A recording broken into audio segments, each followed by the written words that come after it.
안녕하십니까? KB자산운용에서 채권 운용을 전담하고 있는 이종혁 이사입니다. 지금부터 저희 KB자산운용에서 운영하고 있는 KB 장기국공채 플러스 펀드에 대한 설명과 함께 왜 지금 이 시점에서 이 펀드에 가입하는 것이 유리한지 여러분들께 자세히 전달드리겠습니다.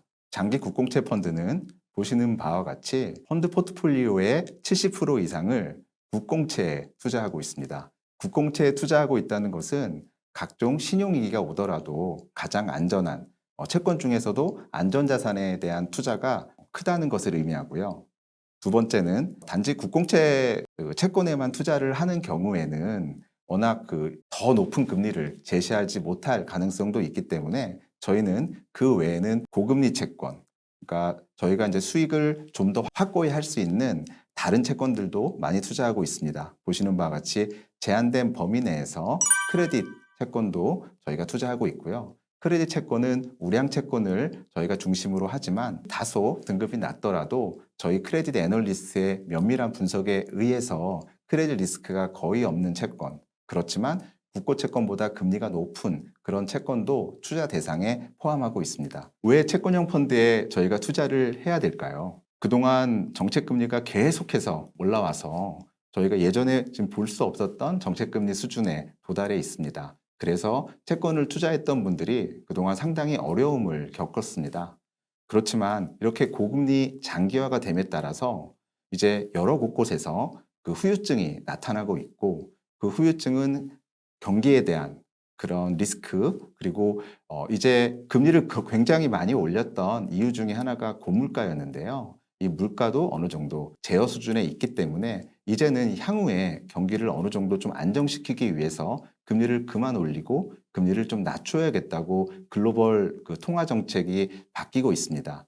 저는 일단 최근에 있었던 미국의 FOMC 의장인 파월의 증언과 그다음에 3월 7일에 있었던 ECB 미팅에서의 의결, 그리고 지난 2월에 있었던 국내 금통위에서 나왔던 멘트를 여러분들께 소개해 드리면서 통화 정책이 이렇게 바뀌고 있다라는 말씀을 먼저 드리겠습니다. 가장 중요한 것이 미국이죠. 미국이 너무 높게 금리를 올렸기 때문에 미국을 제외한 다른 나라들이 어쩔 수 없이 미국을 따라서 금리를 올릴 수밖에 없었거든요. 그렇지만 이제 그 당사국인 미국의 스탠스가 크게 변화했습니다. 가장 최근 3월 6일에 파월이 의회에서 증언을 하였습니다. 그때 나왔던 멘트 중에 제가 일부를 가져왔는데요. 보시는 바와 같이 파월은 미 연방 하원 금융서비스위원회 증언에서 다음과 같이 얘기를 했습니다.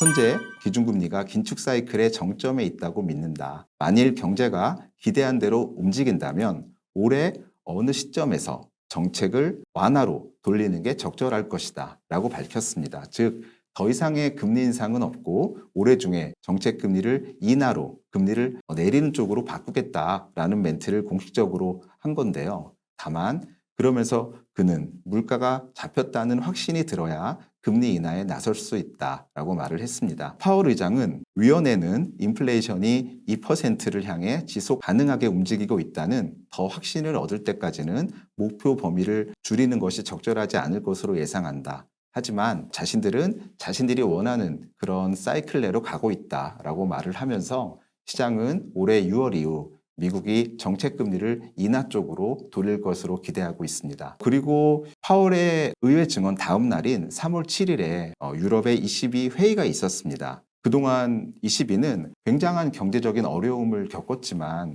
너무나도 물가가 크게 올랐기 때문에 어쩔 수 없이 금리를 지속적으로 올릴 수밖에 없었습니다. 그런데 이번 ECB는 통화정책 방향 자료에서 경제성장률 전망치를 0.6%로 하향 조정했습니다. 그러면서 단기적으로 경제활동이 침체된 상태에 머무를 것으로 보인다. 유로존은 작년 3분기 경제성장률 마이너스 1%, 4분기 0%로 두 분기 연속 역성장하는 기술적인 경제 침체를 가까스로 피했다라고 얘기했습니다. 그리고 더욱 중요한 것은 물가입니다. 물가가 굉장히 높아서 걱정을 많이 했지만 내년 물가 상승률을 2% 목표치를 달성할 것으로 보이고 2026년에는 1.9%로 물가 상승이 더 둔화될 것으로 예측한다라고 말하였습니다.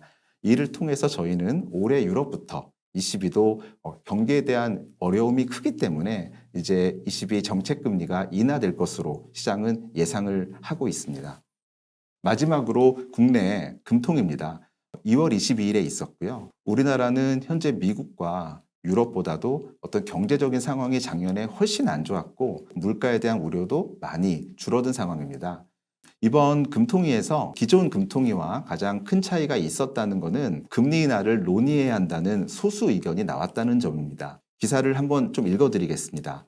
이 총재는 이날 기준금리 발표 후 진행된 기자간담회에서 저를 제외한 금통위원 6명 중 5명이 금리 인하를 서두를 필요가 없다는 주장을 밝혔고 한 명은 금리를 인하할 가능성도 열어둬야 한다는 의견을 냈다. 그러니까 소수 의견을 낸 의원은 소비자 물가 상승이 소비 전망보다 부진하며 이는 물가 상승 압력 약화로 이어질 것이라는 견해를 밝힌 것으로 알려졌다. 내수 부진에 사전적으로 대응해야 한다고 말했고 이에 조기 금리 인하 가능성을 배제해선 안 된다는 주장을 하였다. 즉 우리나라도 처음으로 금통위원 중에 한 분이 이제 금리 인하 가능성을 열어두어야 된다고 얘기를 했고요.